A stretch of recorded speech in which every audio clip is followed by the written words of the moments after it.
我们总以为自己在爱别人，可你是否想过，你真正想要的是被别人看见？也许我们都是披着笑脸的小丑，只为了换来一丝被爱的证明。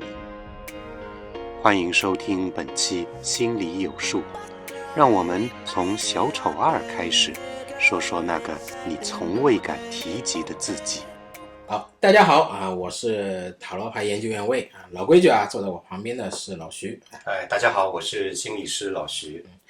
自从上次我们就是讨论了《小丑》这部电影，就是我特意回去又回顾了一下，是吧？对，把这部电影又看了一遍，然后同时又把它的续集也看了一遍。就有点出乎意料，因为当时之前没有看过第二部，那第二部现在看完以后发现，它和第一部的风格是完全不一样的，你知道吧？第二部竟然是一部类似于音乐剧的这样一个形式。所以魏老师，你看过第一部，再看第二部，有什么想法呀？感觉怎么说呢？就是虽然整部电影是以歌舞作为包装，表面上可能形成了一种比较反派的浪漫化的一个悲剧，但事实上它还是仍旧以那个黑暗的病态作为一个核心，对，探讨的还是人性和社会，对，就映衬我们精神上那种崩坏，对吧？不过那个里边不是出现了一个叫一个女病友的她的出现就对她出现的感觉比较生硬，就是好像有点刻意为了点题而硬塞进去的这样一个人。那反正这部片子啊，我们就是小丑2，今天不去谈论它的剧情本身好不好，因为这部小丑2是去年年底在我们中国大陆上映的，然后口碑就直接就崩了感觉和我一样的对那我们今天还是从这个心理学的角度来做一点这个浅的分析嘛。好。那首先就是说小丑2这部电影的副标题很有特色啊，它叫做双重妄想。那这个双重妄想它其实本来就是指代着一个心理学上的术语啊，叫做共享妄想型障碍。简单来说的话，就是共享妄想型障碍，它大多数是出现在关系比较密切的两个人之间啊，比如说情侣啊、亲属啊、密友啊这样。那当其中有一个人患有精神疾病的话，另外一个人在他的影响下会接受并且认同他的一种妄想，就是被同化。那其实就是对应了这部电影当中的小丑跟小丑女这两个主要的角色嘛。难怪我觉得那个角色那么突兀啊，就是为了解释这个双重妄想这个概念。那这个有关这个共享妄想型障碍这个议题，听上去好像有点复杂啊。我们今天就不做这种讨论了，我们还是来谈一点比较浅显的东西，但也可能是跟我们每一个人的人生啊、成长啊都有关的话题。那我们今天主要还是谈论什么呢？那我先抛一下今天的主题啊，我们今天的主题叫做当人拒绝面对自己的阴影，或者在错误的亲密关系中去寻找补全的时候，这个个体化的旅程就会终止，人格就会撕裂，灵魂将会沉沦。听起来魏老师有什么感觉呢？就感觉这个话题怎么那么沉重，压迫感好强呀。是就好像就是比如说我自己如果是处于一个迷茫期，那么对于我来说，我可能会期待有一个人或者是一群人来救赎我。但是听了刚才你这么说之后呢，我就会这么想，就是如果我自己不能面对这个问题，那得到的结果一定是悲惨的，因为不能指望有人来帮我。对吧？那我们接下来还是简单的聊一下这个阴影的话题啊。阴影是什么东西？按照荣格的说法，叫做阴影是我们每一个人心里面都不愿意去面对的东西，或者都不愿意去承认的东西。为什么不承认呢？因为我们会认为这些东西是不好的，是不应该的，甚至有可能就是会违背道德，或者违反法律。阳光下的黑暗。所以我们会把这些东西都压抑下去。那举个例子吧。那举个例子啊，为了大家能一下子明白，我直接来一个狠一点的例子啊。我们来举一个有关性的这样一个例子啊。这个话题我那说到这个性之前，我们先说一个很重要的概念，叫做人首先是动物。那性其实是我们作为动物的我们刻在这个基因里面的一种本能的行为，它就跟我们饿了要吃，渴了要喝是一样的，这都是我们的天性，或者说叫做动物本能。说是天性，其实怎么说呢，就是生物进化过程中那种必然的一个产物。对吧？生物呢需要繁衍，那繁衍就需要性。是的，所以大家就知道嘛，那个弗洛伊德他就很大胆的提出了一个叫做利比多的概念。那利比多其实可以很粗暴的就理解成性冲动嘛，以及由这个冲动给我们带来的一些心理上的困扰嘛。因为我们首先人虽然是动物，但是我们因为是人类进化出来了社会跟文明，所以我们就有了道德，有了法律。对，道德跟法律就让很多人对性这件事情就有了一种约束嘛，所以很多人就会把这个事情当作阴影去压抑到我们的心里。那这就是文明进化的一个产物，对吧？冲动是本能，但是克制就是理智。对。所以很多人你会看到他外在的一个表现，比如说对一些婚内的出轨行为，对吧？或者是花钱购买性服务的行为。这些人有的人就会很激烈的去谴责这样的一些行为。对。甚至会对做出这些行为的人去进行一个人身攻击。那其实这种行为就是一种投射行为。他们把压抑在心里面的阴影投射到了其他人的身上。那这样一来就会显得我自己是好的，对吧？别人是不好的。那其实这个也是另外一种动物本能啊。那我们以后如果有机会的话，再单独聊一下这个话题啊。行，这个感觉其实就是我们自己不愿意去面对自己的那一部分，就好像就我讨厌别人自私，但是我自己也会偶尔的自私，对吧？我说别人是恋爱脑，但是自己可能更容易上头。所以这种情况下经常会出现。对，那其实说了那么一大堆，就是解释什么叫做阴影嘛。那其实这个小丑2这个电影在最开场的时候，他就用一段很简短的动画就把这件事情给说清楚了嘛，对吧？在这个开场的动画里面，随着小丑他很高调的出场下车，对不对？走红毯一直走到化妆室里面，就这么一段短短的路，他就被自己的影子给反噬了嘛。影子变成他，他就变成影子，然后他的影子就代替他去胡作非为了嘛。所以这个阴影就是那些本来见不得光的一些东西。就比如好像是羞耻的事，对，或者是自己否认的那种性格，又或者是压抑的那种欲望。它不会消失的，但会偷偷的影响自己，就是直到他能完全控制自己的那个身份就互换了。对的，所以其实这段动画本身也是第一部小丑的故事嘛，对吧？因为小丑第一部电影里面，主人公就是被自己的阴影反噬变成小丑的嘛。等于做了一个承接。对的。但是这段动画的最后，已经变成了影子的小丑，他又奋力的反抗，他要夺回自己原来身体的控制权嘛，把这个影子重新再压制回去嘛。那其实这个就是第2部小丑要讲的故事了嘛。对，然后我之前有思考过，就是一个人如果真的控制不住自己的那个阴暗面，做出一些非常不理性的行为后，他会不会就彻底放弃自我了，就完全接受那个阴暗面的自己了？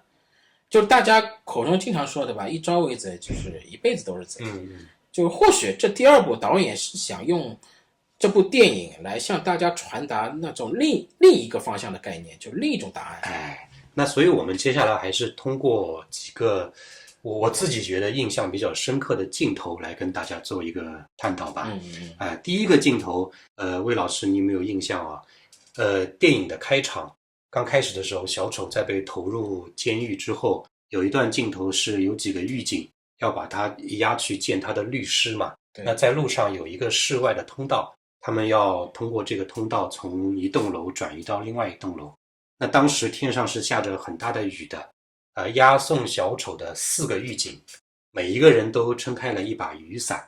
只有小丑是没有雨伞的。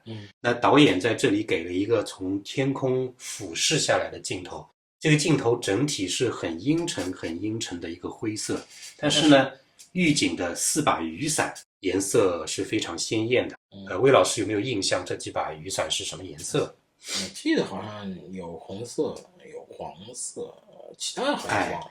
红色、黄色、橙色、蓝色。其实这几个颜色就是小丑脸上妆容的颜色嘛。哦，是这样的。但是这里有一个很诡异的地方，就是在这个从天空俯视下来的镜头出现之前，是一个从正面拍摄的小丑淋雨的镜头。在这个镜头里，我们能够隐隐约约地看到他身后的2个狱警撑开伞的一瞬间，那个时候伞其实是黑色的，然后才是小丑他抬头淋雨，才有了从天空俯视下来的这样一个镜头。魏老师，你对于这个有什么想法吗？我们知道，就是一般的阴雨天，对吧？整个天气都是灰暗，都是阴沉，所以我们更容易在这个时间出现那种 emo 的情绪。所以我觉得，就电影特意给这样一个镜头，就是突然想渲染这样一种气氛。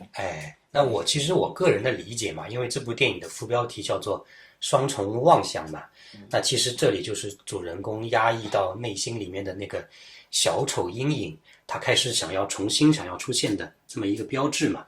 而且在走过这个下着雨的通道之后，那小丑在路上是第一次遇到了就是 Lady Gaga 扮演的那个小丑女嘛。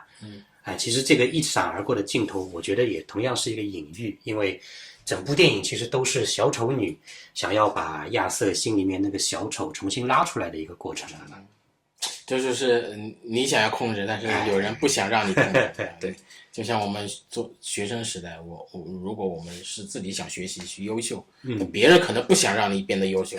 那这个时候看你自己该怎么做了。所以其实从这个镜头开始，主人公的内心就开始挣扎了嘛。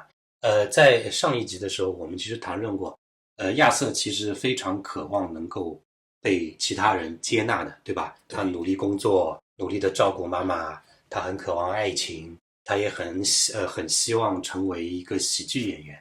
但是到最后，他发现只有自己变成小丑的时候，他才会被那些许多跟他有同样经历的社会底层的人去接纳嘛。这就是从正能量变成负能量。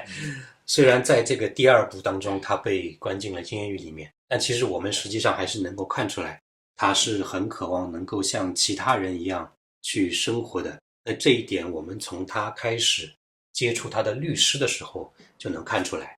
魏老师，你记不记得他的律师希望他做什么事情？当时那个律师是想让他去承认他有双重人格。对，律师是希望让他承认他是有人格分裂的，那个杀人的不是他，是他的另外一个人格。其实这个很好理解嘛，因为律师是希望帮他做辩护的嘛。对，魏老师，如果换作是你的话，你会不会去配合律师承认自己有人格分裂？是我早就承认了，为了脱罪嘛。对呀，因为一般来说，如果是换成其他人的话，肯定也会配合律师的嘛，因为只有这样做，你才能够减轻你的罪责嘛，对不对？但其实你看到电影里面主人公是很抵触的，他好像不太愿意去承认。对，这个也比较好理解，就是因为他一直以来是想证明自己，对，让自己承认自己，让别人承认自己，让所有人都承认自己。对，所以他不是去接纳一个虚幻的这样一个人格。对的。所以如果站在这个荣格学派的心理学的角度，这里其实就是他在跟自己的阴影面在做挣扎了嘛。按照荣格的说法，一个人如果不承认或者是抗拒自己的阴影，其实是很容易的。对，律师教他说，那个杀人的不是你自己，是小丑人格。那其实就是要他不承认那个是自己嘛，要把杀人的小丑人格跟他正常的那个人格要分割开来。如果这么做的话，其实男主人公就会觉得你们所有人其实更加关注的都是那个小丑的人格，而不是真正的我，真正的亚瑟。但是我们刚才讲嘛，从第1部电影开始，从他还不是小丑的时候开始，他一直就很渴望自己能够被别人接纳的嘛。对，所以其实他是很不愿意让小丑人格重现的嘛。对，这就是他的一个挣扎嘛。因为他不想自己真正的自己被抹杀嘛。哎，对的。就说实在的，在这种就把这种情况去映射到我们自己的身上，你就会发现我们有时候也会和他一样，对，就非常期待别人对我们的认可。但如果说没有得到我们的预期，就会产生非常失落的那种情绪。对，这个电影呢，就是把这种情绪给夸张了，用夸张手段把它放得很大。哎，是的。那接下来下面一个就是说令我印象比较深刻的镜头嘛，那就是 Lady Gaga 的出现嘛，对不对？对。法庭上面，我们先来说 Lady Gaga 扮演的这个小丑女吧，好不好？魏老师，你觉得小丑女的出现要怎么去理解？我一开始挺难理解的，就觉得它很突兀，就像好像电影拍到一半，对吧？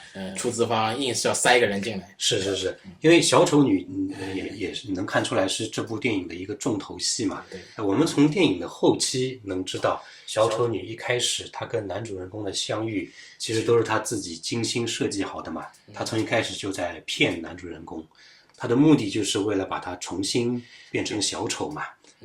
那么其实在电影里面他的真实身份其实跟原作的蝙蝠侠的漫画是一样的，都是心理医生，所以其实他是很懂得要去怎样控制小丑的。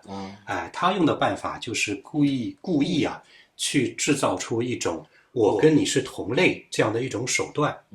魏老师，你要怎么理解这种手段呢？这样吧说的话，相当于这部电影整个一个过程都是被他来主导的。就有点像，就是当时我们经常看到那些成功学的大师，对他的做法好像也类似，就是利用一些心理学的技巧，对吧？然后情绪操控和信息控制来给人洗脑。这些手段本质就是制造一些认知上的毒品，就给人形成那种心理依赖，最终呢，无非是达到他们自己想要的那些目的。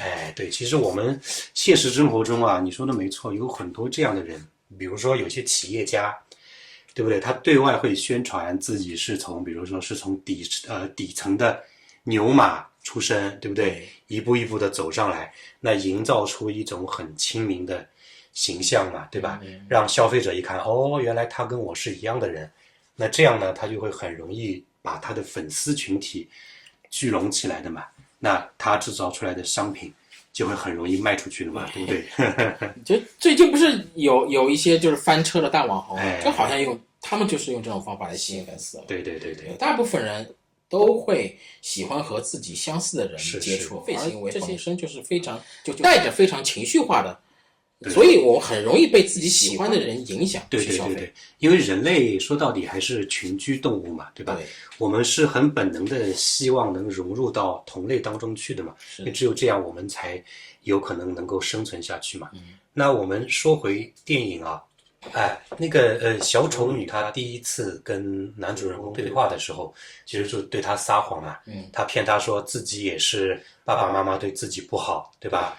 而且他还对小丑说了这样一句话，他说当我第一次在电视上看到小丑在茉莉秀上的时候，我希望他能一枪崩了那个人。结果你真的那么做了。人生当中我第一次感到自己不再那么孤独。那这句话就一下就很精准的击中了男主人公的心嘛。是说明他实在太了解就是这个男主的心理，对，知道他希望什么，渴望什么。是的，所以我们这边再岔开一下话题啊。我其实有网上去查过，如果是按照这个蝙蝠侠最早的这个美漫的这个设定，小丑女她确实是一个心理医生，她是被政府派去深入了解小丑的心理的。所以其实小丑女她是有非常非常专业的心理手段的嘛。那所以后面小丑女不断的通过各种手段去引诱小丑，要把她的小丑人格重新激发出来嘛。她的手段就是不断的去表现出接纳男主，他们两个人一起纵火在电影里面，然后一起逃跑，甚至是跟他在关禁闭的小黑屋里面去发生关系嘛，对吧？这些行为实际上都让男主人公亚瑟感觉到自己被他接纳了嘛。他其实想要接纳的不是男主，而是接纳那个小丑。对，这点上他确实是成功了。所以说男人的软肋还是女人，对吧？对的，对的。那实际上有一点小丑女是没有想到的，就是电影当中男主人公亚瑟，他其实是非常渴望能做回自己，去好好生活的，作为一个正常人被社会接纳的嘛。对，其实这也能够解释为什么就是他这么容易能够被小丑女欺骗，因为他作为一个正常男人的话，其实是非常渴望爱情的嘛，对吧？对，这一点从第一部电影他喜欢上那个黑人女邻居这个桥段，我们也能够看出来嘛。是的，是的，就是感觉得出来，就是亚瑟本人是一个非常感性的人，对对对，所以他对于情感的需求是非常执着的，是就无论是喜欢之人的感情，还是大众的认同感，对他来说都是能直接掌控他情绪的。对的对的。那下一个我们想要谈论的镜头，实际上就是在法庭上面，法庭上面不断的传唤不同的不同的证人出庭。那最开始的时候，男主人公他是以亚瑟的，就是普通人的状态出庭的嘛，对吧？慢慢后来他决定不用律师了，他要自己给自己辩护，然后他开始给自己画上了小丑的妆容。那其实到这里的时候，小丑女的计划一度就要成功了嘛，对，因为确实亚瑟给自己画上小丑妆容这个动作就代表他心里那个小丑人格开始出现了嘛。对，就是怎么说呢？他可能并不是想让小丑人格出现，因为他决定不用律师的时候，因为律师始终是让他承认小丑人格不是他本身，所以他特意去戴上这个小丑的妆，对吧？戴上这个小丑的面具，他是希望能够把小丑和他本人同化，能够让陪审团去理解他、认同他。对，没错。但是这里就突然之间又出现了一个非常关键的转折啊！魏老师记不记得出庭的证人当中有一个身材很矮小的小矮人？对吧？那个人曾经也是亚瑟的同事，他们是一起在公司里面靠扮演小丑来谋生的嘛。对，魏老师记不记得这个小矮人在小丑第一部电影里有一场很重量级的戏份？记得就是他和另一个人，就是这个小矮人和另外一个同事啊，同时出现在小丑面前，最后小丑把另一个人杀了，特意放走了他。是的。小丑亚瑟当时当着这个小矮人的面谋杀了另外一个同事嘛，当时就放他走了嘛。因为这个小矮人因为身材的原因嘛，我们能很容易想象得到，这样的人在社会上或多或少的还是很容易受到一些排挤啊之类的，对吧？所以亚瑟其实在心里是认为这个小矮人和自己是同一类人的，都是不被社会所接纳的嘛。但是在法庭上面，这个小矮人出庭的时候，面对画着小丑妆的男主人公，有一个细节，他在法庭上尽管他害怕的浑身发抖，但是当小丑问他说，当你看见我杀人的时候，你觉得我看起来疯狂吗？我看起来像另外一个人吗？或者还是说我一直都是那样，是小丑那样？没想到这个小矮人就回答他说，那不是你，你不是那样的。他说你是唯一一个没有欺负过我的人，你是唯一一个对我好的人。这一段我觉得其实导演的处理非常好，因为小矮人在说这一段话的时候，他是喊男主人的姓名的，他叫他亚瑟。言下之意就是我是认可那个作为正常人的你的。对，其实这一段是这个小矮人他重新又帮男主人公开始挣扎要做自己，他在帮他思考到底真正的自己是什么样的也就是说去思考亚瑟跟小丑到底是不是同一个人嘛。有没有这个可能，就是小矮人他本身也是认为小丑和亚瑟是一个内心，就是一个人内心里不同的人格，他本来就是这样认为的，所以感觉现在这部电影就是故意反复给观众营造一个二选一的环境，对，就始终让观众怀疑到底他是不是双重人格。是的，所以电影在后面也马上就用了一场法庭上的大爆炸这场戏嘛，来暗示男主人他其实内心已经崩溃了嘛，对吧？他从爆炸之后的这个大洞逃出去的时候，被外面疯狂的粉丝发现了嘛，那个粉丝就带他上车嘛，要带他走嘛，对不对？但是他在车上其实没坐多久，他就拉开车门跑了嘛。其实这里还是他自己内心的一个挣扎，就是他到底要不要做丑嘛。对，他如果跟着他们走了，就承认自己是小丑。哎，对对，那他其实到最后他还是想要抛弃小丑人格，他要做亚瑟的嘛，所以他就从车上跳下来要逃跑嘛，然后他就跑回到自己家门口那个长长的楼梯上面嘛，最后就在那里遇到了小丑女嘛。这个时候亚瑟其实是很想要跟小丑女两个人作为正常人一起活下去的嘛。哎，包括其实小丑女骗他说自己怀孕嘛，亚瑟也相信了嘛，所以他想两个人一起开始全新的生活。那种生活其实就是亚瑟一直以来都非常期盼的一种生活嘛。那么但是这边就是说小丑女也发现他这样的想法了，所以最后小丑女抛弃他了嘛，因为这个时候小丑人格已经不存在了。那么对于小丑女来讲，她其实想要的不是亚瑟，是小丑。对，那小丑如果不存在的话，那亚瑟其实对他来说就没有任何的价值了嘛，对，就对不对没有用了。哎，那魏老师你是怎么看待男主人公的这样一种选择的呢？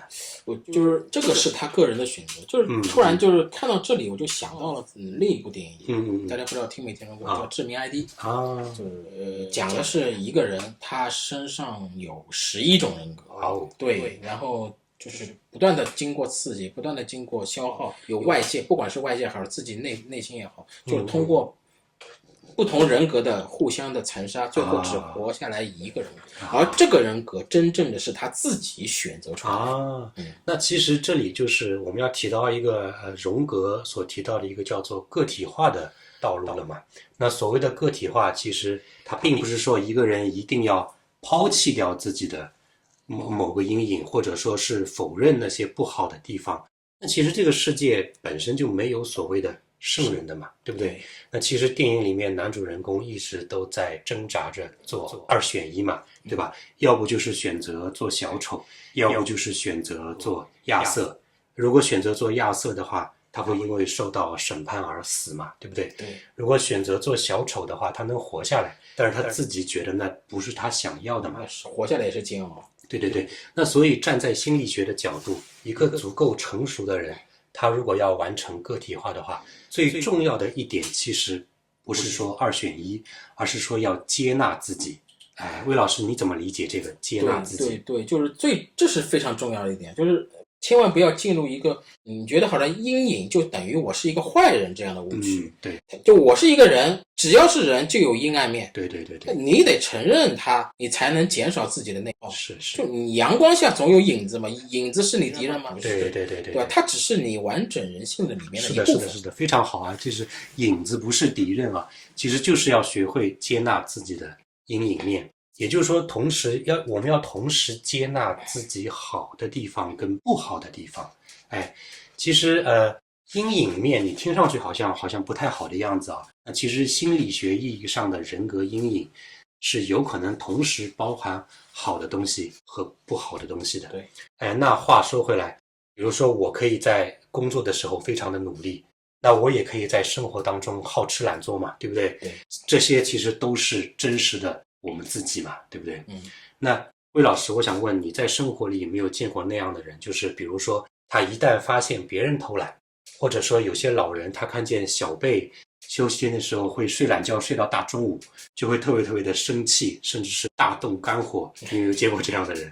我以前上班的那个领导就是这样的啊，对是吧？他只要发现我没有在工作，他就觉得我工作是不饱和的，我在偷懒，然后就要给我安排新的工作。其实可能就是我效率高嘛，提前把工作完成了嘛，所以自那以后我就觉得我做事不能太积极，对吧？故意放慢节奏，让慢慢做嘛，让他看到我一直在工作，对吧？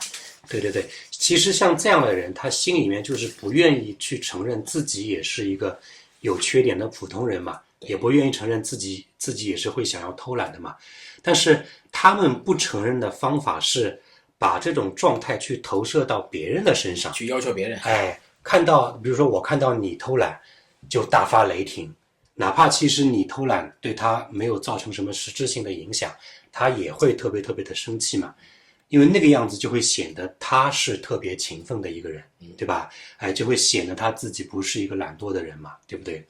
但是这样的人，其实如果站在心理学的角度看，就是一个发展的非常不成熟的人，是一个个体化非常不完整的人嘛，对吧？对，那就像电影里面的我们这个小丑二这个电影里面，亚瑟其实到最后他是死了嘛，对不对？他在关押的监狱里面被一个很疯狂的小丑的粉丝给杀死了嘛，对吧？被另一个人格的粉丝杀死了。哎，对，这是一个极端的粉丝。是的。亚瑟回归自我后，就是他把小丑这个人格给屏蔽掉之后，那小丑的粉丝不承认了。哎，对，他觉得你应该回到小丑的样子，所以他不承认你的亚瑟本身的这样一个状态，所以他要杀死他，是的，去找回那个原来的小丑。所以其实这边我还是想跟大家分享最后2个镜头，我觉得很有意思啊。